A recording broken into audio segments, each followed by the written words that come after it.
倒是快说呀！我就只讥讽了一句，说只有娘子你眼力好，看出父王对母妃子虚乌有的感情。然后呢？没有然后了，我总共就没和父王说几句话，提到你的只有这一句。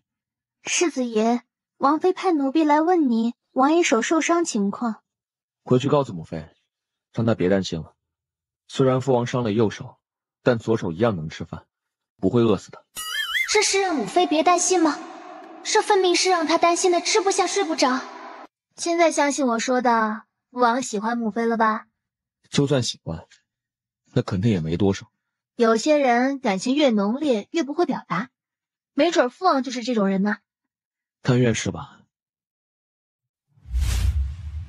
王妃来做什么？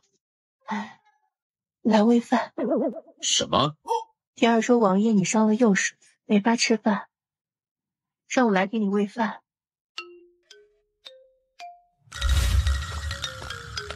爷，王妃去给王爷喂饭了。父王准了。喂了小半个时辰，王妃刚回天象院。真没想到，父王你竟然是这样的父王。王爷吃饱了吗？王爷没吃饱，王妃前脚走，后脚他就让人去大厨房给他端了碗面，一口气吃光了，然后就去了军营。这下放心了吧？父王宠爱南康郡主，可是高调的很，和对待母妃的内敛隐秘是截然相反。但南康郡主呢？我不知道以前父王和南康郡主是怎么相处的，反正我嫁给你这么久，父王的言行举止，我是没看出来他喜欢南康郡主。父王和母妃的感情纠葛太复杂了，不只有南康郡主，还有赵王。父王曾经做过赵王，难道……怎么了？我觉得父王揍赵王的时候就已经喜欢上母妃了。父王揍赵王，那已经是19年前的事了。你要猜得再大胆一点，父王岂不是成亲之前就喜欢母妃了？还真说不一定呢。虽然我没有见过太夫人，但我真没觉得这世上有人能摁着父王做他不想做的事。父王不喜欢吃青菜，母妃就能让他吃。天，这人上辈子是个杠精吗？你既然知道，怎么早前没看出来父王喜欢母妃？或许母妃是唯一的例外呢，没准儿你能算半个。等为父找个机会试试。去南苑探听到什么没有？三太太和三老爷吵起来了，不知道是三太太说了什么话，三老爷打了三太太一巴掌，三太太发疯似的挠了三老爷的脸。母妃不会去南苑安慰三太太吧？王妃走的时候，王爷叮嘱过王妃，让她离三太太远点。不得不说，父王很了解母妃，也关心母妃，真希望他们有琴瑟和谐的一天。世子妃，五少爷来了。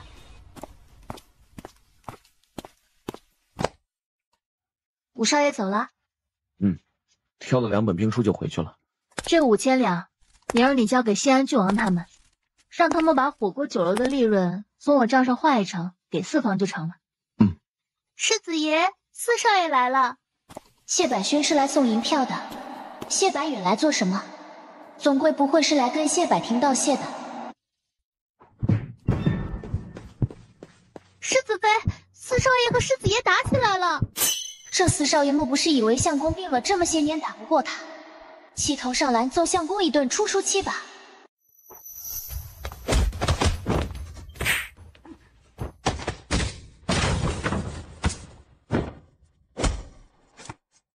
这谢白羽是真招打。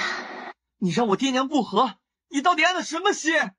四少爷不会觉得只要不把外甥和私生子接回府，他们就不存在吧？明明还有更稳妥的处置办法。要是有，你爹还会等到今天吗？你以为我不知道你口中的稳妥方法是什么？就是让我们偷偷告诉三太太，让三太太偷摸的把外室和私生子处理掉，神不知鬼不觉。可是你们凭什么觉得你们三房对我们落井下石这么多次，我们还愿意为你们沾血？你们配吗？陈青，把他给我押去祠堂跪3个时辰，超不够100遍家规，不许放他出来。你凭什么罚我跪祠堂？就凭我是靖南王府世子，就凭你们三房，还没有分出府，只要在靖南王府一日，就得守一日家规。那不叫父之过。三老爷已经被王爷罚了，四少爷再是非不分，王爷不一定会罚你，但一定会严惩你爹，以防上梁不正下梁歪。大哥，我错了。拖下去。爷，王妃又去给王爷喂饭了。母妃还能再好骗一点吗？父王上母妃位上瘾了不成？有这么一双爹呀，真是让我这个做儿子的心力交瘁呀。还没忙完。有事啊？父王受伤，我们做小辈的该聊表孝心。你要怎么表孝心？去陪父王吃晚饭。这是去陪王爷吃晚饭吗？摆明了是去讨打的，而且自己讨打还不够，还要捎带上我。我这样的吗？要去你去，我才不去呢。母妃喂饭，父王本来就吃不饱，再去我们俩250瓦的大灯泡，父王不仅吃不饱，肯定还会消化不良，才赏了我一大箱子黄金。我能做那坑父王的事吗？你真不去啊？你快去吧，我准备好金疮药，回来跟你商量。这话听着怎么这么心塞呢？爷，您不用去了，母妃回天香院了。南康郡主去了。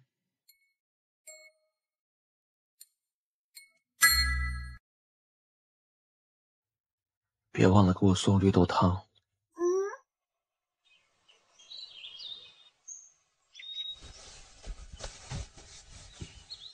世子妃可算是醒了，要是再不醒，奴婢都要忍不住叫醒你了。腰酸背痛，腿发软，是可恶的谢百庭，你早该叫醒我了。老夫人今儿搬去佛堂，我得去帮忙。今儿老夫人应该是搬不了了。怎么会搬不了了？三老爷养外室还有私生子的事传开了。今早朝御史台联手弹劾三老爷为官不正，皇上以此事影响恶劣，夺了三老爷吏部侍郎一职，把三老爷贬了2级，还不如原来老夫人受不住打击就晕倒了。果然是只高兴了几天呐。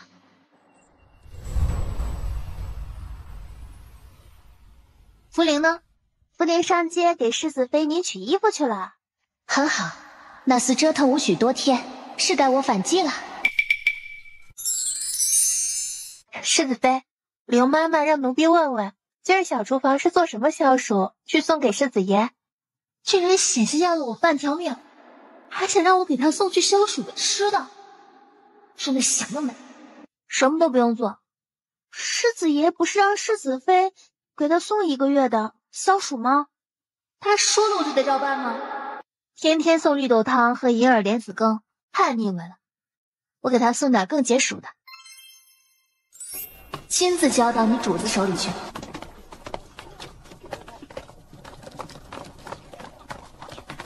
消暑的吃着呢，今儿世子妃只给爷一人准备了。是，百庭兄天天秀恩爱气我们就算了，大嫂也这样，这日子真是没法过。不给吃，看看总行吧？哎，快看看，大嫂给百庭兄准备了什么好吃的？一张纸也能消暑。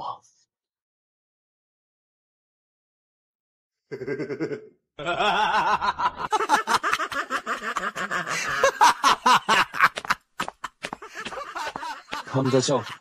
他们哪里是笑啊，是羡慕大嫂今儿只给你一个人送了消暑。百庭兄，你快去看看呐！我媳妇有这么好？想喝绿豆汤，想喝银耳莲子羹，你个混蛋，哪儿凉快给我哪儿待着去吧。和大嫂吵架了？我要和他吵架了，我还能来守城门？好像也是。大嫂不是一般人，不仅会医术，下毒的本事更是一绝。要是你和他吵架，你把他惹毛了，别说守城门了，只怕连晋南王府大门都出不了。那大嫂怎么骂你是混蛋，让你哪儿凉快哪儿待着去啊？哪里骂我了？这字里行间透露的关心，你们看不出来吗？哼，我们还没瞎，没能看出来。你们现在看不出来很正常，等你们成了亲，自然就懂。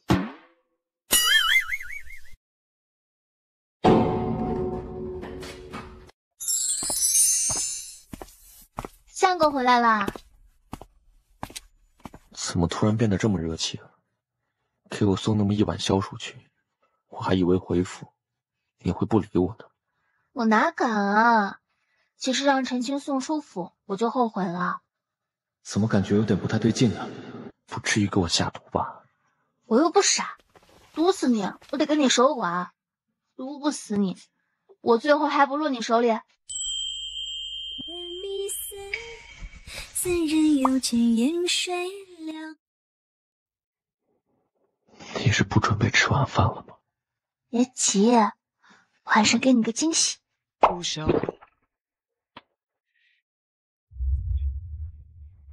事情。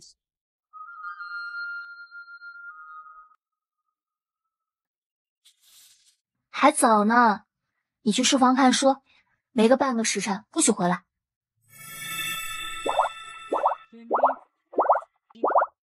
前尘一梦，炊烟别后。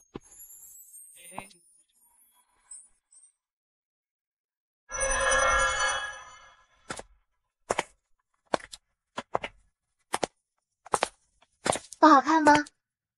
这就是你给为父准备的惊喜。喜欢吗？啊！我问你话呢，你放我下来，快放我下来！这还用问吗？肯定喜欢。喜欢就好。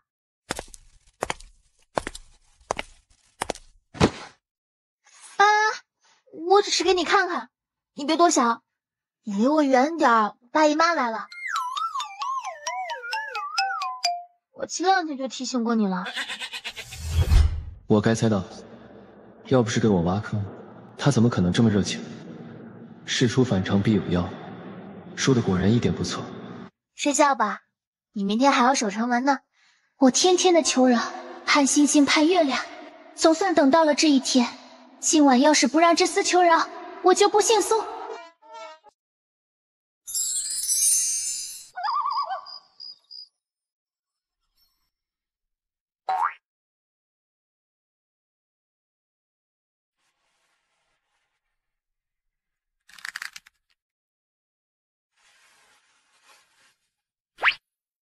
怎么了？怎么了？他还问怎么了？都快爆炸了好吗？这床是绝对不能打了。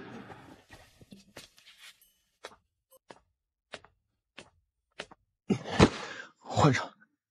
换上做什么？很凉快啊。你要再凉快下去，我就要热死了。你干嘛？我想活着见到明天早上的太阳。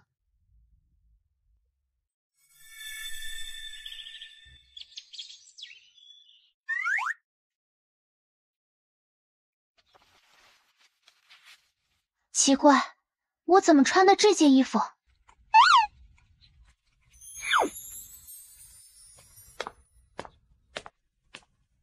世子妃在找什么？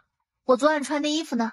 世子妃，您别找了，大衣服世子爷收起来了，包括还没穿的那3件。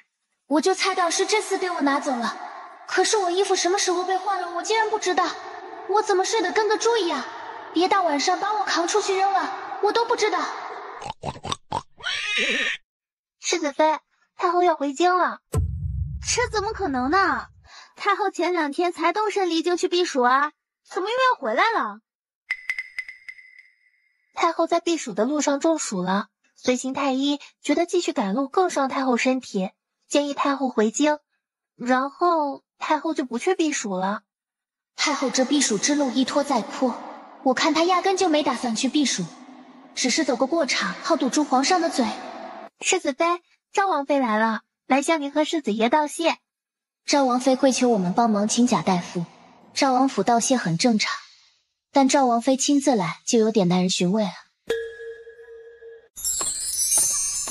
赵王妃怎么来了？若非世子爷、世子妃帮忙，我赵王府请不到贾大夫，我家王爷也会凶多吉少。这么大的恩情，我赵王府怎么能不登门道谢呀？我和相公没帮什么忙，是赵王妃对赵王的深情感动了贾大夫。赵王妃为赵王剜肉取血，该留在府里好生休养才是。贾大夫医术高超，药到病除。若是贾大夫肯赏脸，等我赵王府修缮完毕，再设宴向他致谢。赵王妃的感谢，我会如实转达贾大夫知道。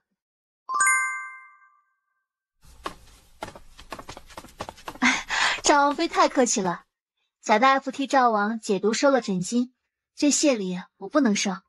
世子妃莫不是觉得这谢礼太轻了？那就多谢了，我就不多做了，告辞。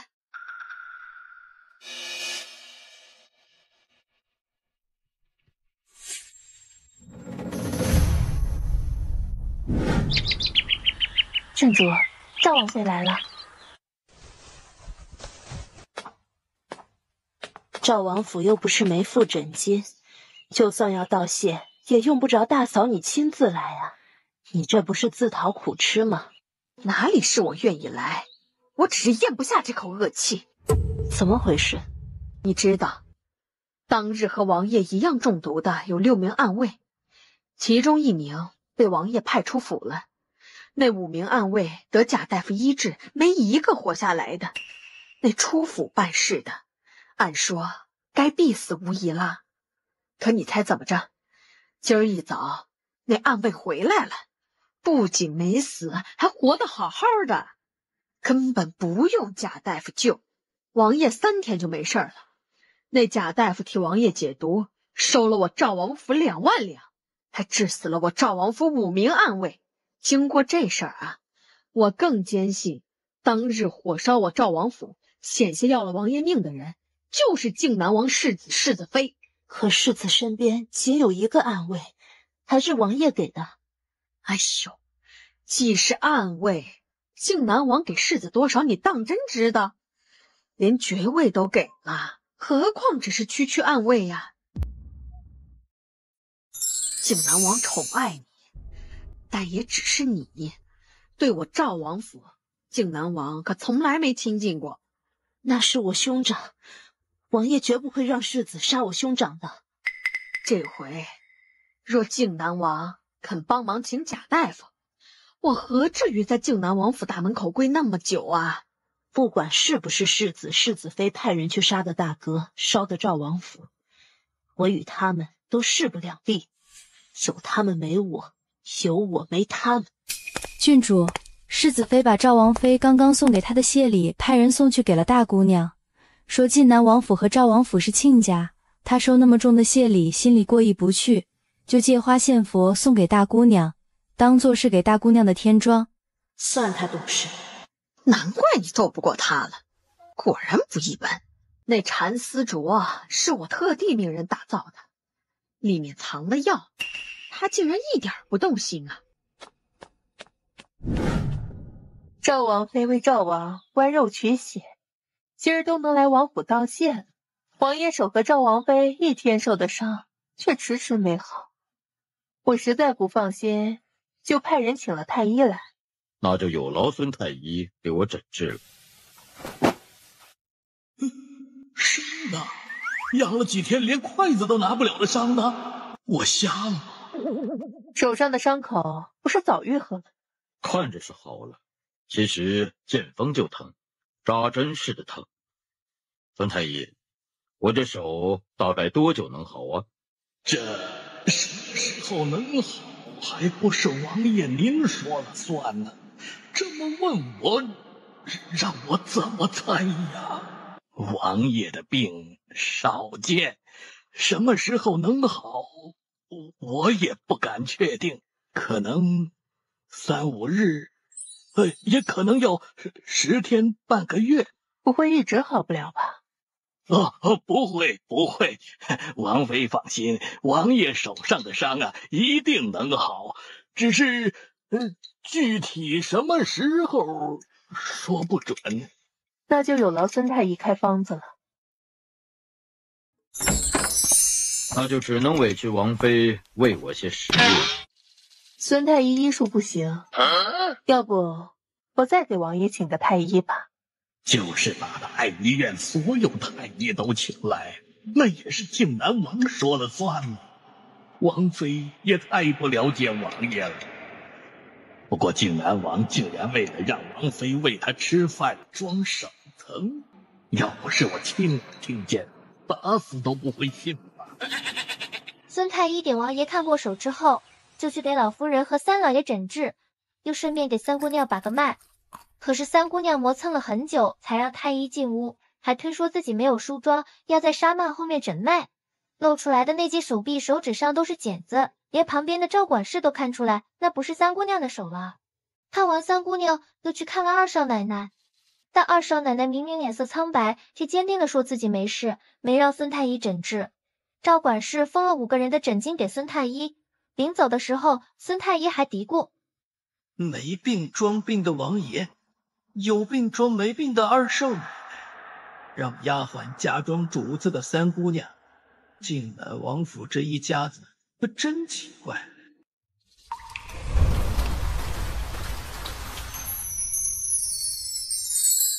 这个月都没见这么好的天气，就像是老天爷都在给母妃贺寿似的。母妃今年必有大喜。王妃每年过生辰必去大昭寺替世子爷祈福，但还真没有哪年天气有今儿这么好的。是啊，今年也该有喜了。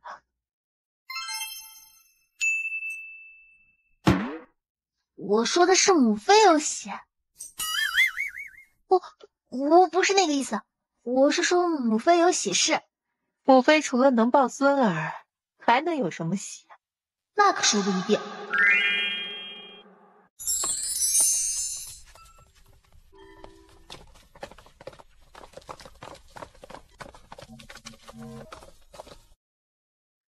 苏糖姐姐，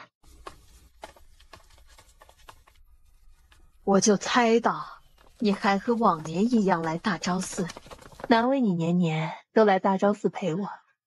我们俩谁跟谁呀？还和我客套。瞧这阵仗，明年啊，我该去靖南王府给你贺寿了。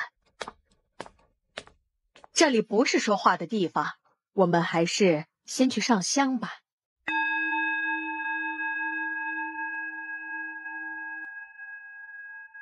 这靖南王妃还和往年一样点2盏长明灯吗？今年添1盏，有劳住持大师给世子妃也点1盏长明灯。王妃不给自己点1盏吗？我以为王妃点的2盏长明灯是她自己和谢柏廷的，没想到她自己没点。那另外1盏是谁的？说起来，我的仇人还真不少，这一时半会儿还真不知道到底是谁要毒死我。南康郡主抄佛经时看上去异常烦躁，但却不像是他下的毒，那到底会是谁呢？世子妃，奴婢打听清楚了，另外1盏长明灯是给谁点的？给王爷点的。点长明灯是希望对方长命百岁，岁岁无忧。母妃给谢柏廷点是很正常的。那父王呢？母妃对父王的态度一向很冷淡。听大昭寺的小和尚说，王妃以前给世子爷点了20年的长明灯，给王爷点了18年。大昭寺的长明灯可是很贵的，1天就要1两银子。母妃不止给父王点了长明灯，还点了18年。难不成母妃也是喜欢父王的？这2个人互相喜欢了许久，却不知道彼此的心意，甚至还互相折磨，那也太惨了。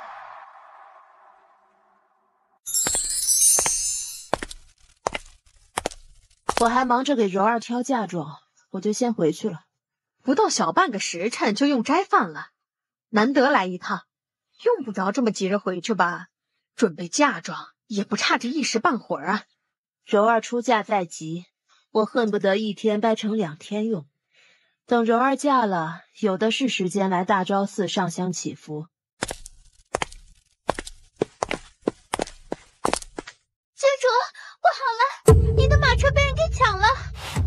车也能被人抢，小厮呢？没看着吗？负责你马车的小厮肚子疼，就方便了。一个长得贼眉鼠眼的男子靠近马车，趁小厮们不注意，坐上车辕，就驾着您的马车跑了。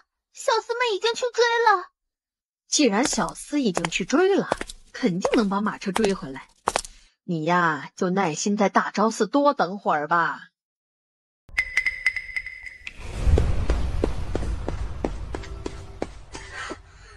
有什么事要跑得这么急的？二少奶奶有喜了！这可真是件大喜事呀！哎，怎么突然知道二少奶奶怀身孕了？赵相夫人不知道今儿是王妃过寿，大家来大昭寺了。她到王府看二少奶奶，见二少奶奶脸色不好，就给二少奶奶请了太医。太医把脉才知道二少奶奶怀了身孕，已经有2个月了，是静门喜。那二少奶奶没事吧？二少奶奶动了胎气，有些见红。太医说庆幸发现了，再晚几天就保不住了。郡主别担心，二少奶奶已经服了安胎药。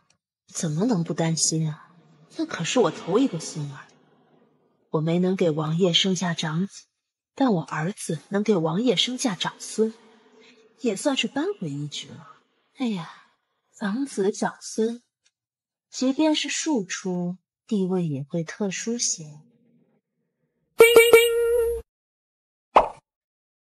我为什么要这么着急生孩子啊？我这副身体才16岁呢，而且就算是18，生我都嫌早呢。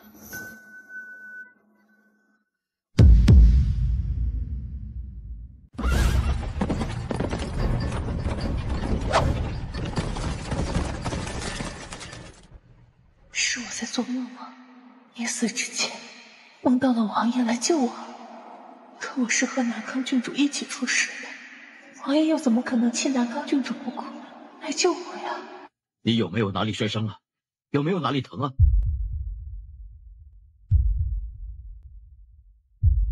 王爷是救错人了吗？我在问你有没有哪里摔伤了，自己都要差点摔死了，居然还有心思管别人呢？没有。福妃，你没受伤吧？母妃没事。带你母妃上去。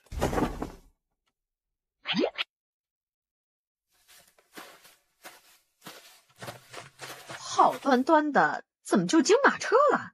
也不知道伤的怎么样了。哎呦，吓死我了！王妃没事就好。王爷带南康郡主的感情真叫人羡慕。羡慕南康郡主摔晕了过去吗？你们怎么会突然来大昭寺？在城门口看到父王送马出城，神情严肃，我们不放心就跟过去了。是你救的母妃？是父王救的。那难怪了。论武功，父王应该在谢百庭之上，没理由谢百庭能救下母妃，而父王却救不下南康郡主吧？这么一看，对于我的猜测就更确定1分了。这大昭寺是真不能去啊！回回都出事，我被下毒就先不说了，南康郡主被抢马车，然后不得不和母妃坐一架马车，接着出事，怎么想都像是计划好的，设计把2个人弄到一架马车上，一次金马，运气好就能把2个人一波带走了。有人想杀南康郡主就算了，可母妃性子温和，人美心善，从不与人结怨，会是谁同时看他们2个都不顺眼呢？这么推算下来，那只能是父王的敌人了。哦吼，不是政敌就是情敌，绝对没跑了。世子妃，皇上打了王爷30大板。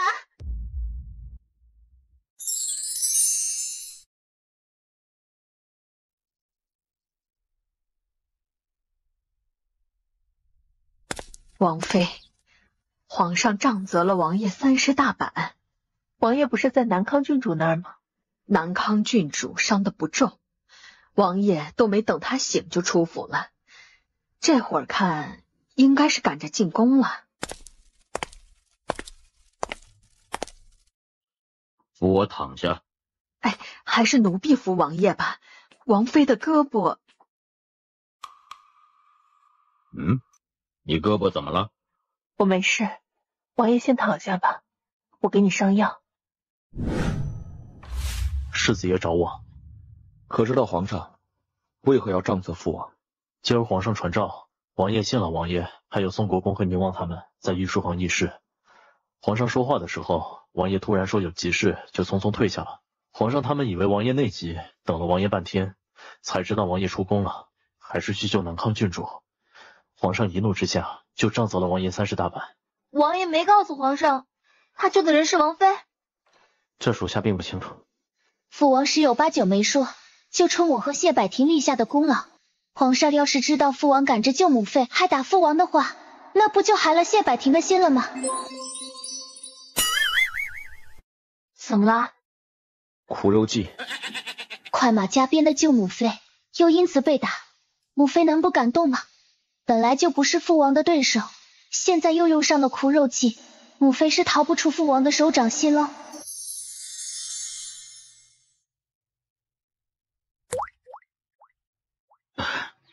你哭什么？你就没有什么话想和我说的吗？王爷怎么知道我喝？我这辈子只心惶恐惧过3次，第一次是你上吊寻死，第2次是在狩猎场婷儿出事，再就是今天。王爷是在我这里养伤吗？我都被打成这样了，你还想我去哪儿啊？没，王爷就住这儿吧。母妃，我带娘子来探望父王。进来吧。这金疮药比预测的还要好，母妃再给父王上药，就用这个。那这一定是贾大夫给的了。今儿是母妃寿辰，我也不知道母妃喜欢什么，就用母妃最喜欢的山茶花提炼了一瓶香露，母妃看看喜不喜欢。这是贾大夫给你的，母妃怎么能要？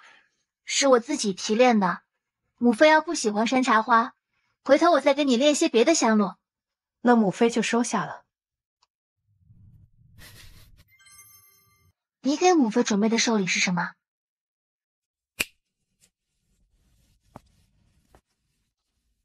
亏得我还真以为是来探，结果一进屋，别说探，最起码的请安都没有，好像我这个父王压根就不在屋子里似的，真是忽视的够彻底。等等，不对，那锦盒怎么看着那么眼熟？我送的这件礼物，母妃肯定喜欢。母妃都还没看到呢。那母妃，快打开看看吧。母妃喜欢吗？你就是这么孝敬你母妃的？有什么问题吗？告诉你母妃，这东西是哪来的？从父王库房里拿的。虽然有个词叫借花献佛，但好像不是这么借的吧？父王让皇上罚我去守城门，我都挤不出时间去街上给母妃挑礼物，抽空去了2趟，也没选到中意的。没办法，我只能从父王库房里挑一件了。父王，不是我偏向母妃，实在是你太过分了。你打坏了母妃的镂空玉球，没有就算了，你有居然不赔给母妃。绅士们耳朵听了，这回要不是父王身上有伤，非得打得相公上蹿下跳不可。母妃，父王送你的礼物是什么？晴儿胡闹，这个还是还给王爷吧。这本来就是给你的。既然是给母妃的，父王放库房里做什么？送东西要送到手，不然谁知道啊？你要不要这么听母妃的话？母妃待我好啊，今儿还给我点了长明灯呢。母妃待我好啊，今儿还给我点了长明灯呢。什么长明灯？母妃每年寿辰都给你和父王点长明灯，希望你和父王长命百岁。今年也给我点上了。母妃连自己都没点，哪天我们俩一起去帮母妃点上。你给我点长明灯了吗？为什么？我钱多，没地方花。就父王母妃这相处方式，月老给他们牵的红线绝对是钢筋水泥铸的。不然造800年就断了。我们走吧。不听会儿吗？再听下去，我该怀疑自己真是捡来的了。这你不用怀疑，你绝对是父王母妃亲生的，你心底也很能藏事。明明早知道云家不愿意嫁给你，我还误会你把云家当心上人，你不也是一句解释都没有？要不是云家一再的作死，估计能瞒我一辈子。就这箱子，10+10的遗传了王爷王妃。这回要不是今晚，王妃又怎么会知道自己在王爷心里竟然这么重要？唉，还真是自己人都是拖后腿，助攻都得靠敌人啊。你是怎么想的，拿父王的东西给母妃做寿礼的？这还多亏了娘子你提醒。你别瞎说，我不可能怂恿你干这样的缺德事儿。怎么就缺德了？我给你什么提醒了？我好奇今年父王会不会送母妃寿礼。你一边欣赏金锭子，一边回了我一句，就父王库房里藏的那些东西，随便挑一件，母妃应该都会喜欢。所以你就去拿了？所以我怀疑那些东西，父王本来就是准备送给母妃的。没想到还真是。这也能算是我提的醒吗？我十分怀疑，这人就是在为自己坑爹找个背锅的。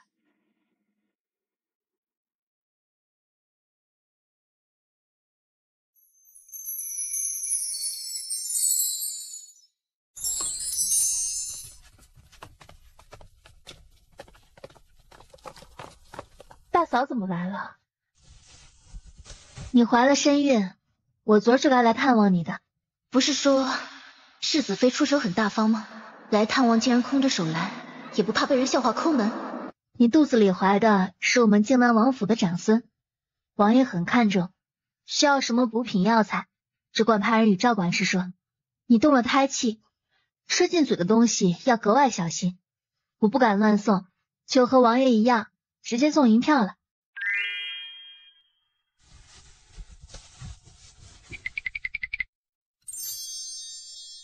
竟然是500两，送点东西最多也就200-300两，世子妃是真的很大方。谢大嫂关心了。二少奶奶，药煎好了，您快趁热喝。二少奶奶，您快点喝吧。郡主受了惊吓，没法来看你。若是今儿胎象还不稳，他就请王爷找贾大夫来给你安胎了。我还没有严重到需要请贾大夫的地步。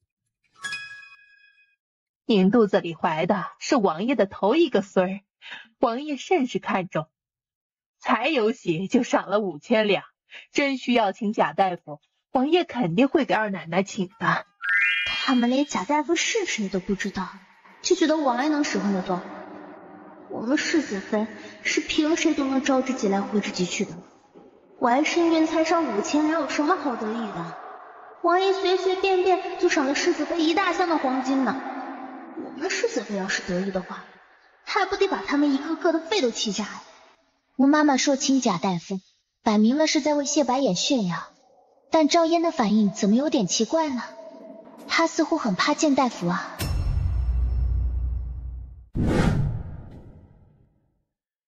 算计南康郡主和王妃坐一驾马车的人是我，让他们惊马的人也是我。我想不用我多说，宋国公夫人也该猜到了，王妃和南康郡主一同被甩出马车。王妃毫发无损，南康郡主撞伤额头，胳膊摔脱臼，那是因为王爷压根儿就没救她南康郡主。难道宋国公夫人没看出来南康郡主心情不好吗？若王爷为了她能舍命，哪怕就是摔断胳膊，他南康郡主也笑在脸上，甜在心里。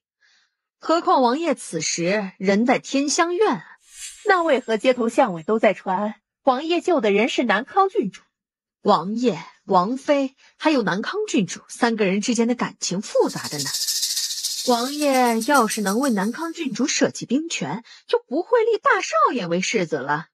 王妃性子冷淡，王爷不会说自己救的人是王妃，是怕别人说他移情别恋。南康郡主就更不会说了，他丢不起这个人。我没管教好小女，他才和世子有了这么一段孽缘。既然国公夫人坚持娶大姑娘，那小女和世子的缘分就到这儿了。我会把孩子打掉，从此啊，他们一刀两断啊！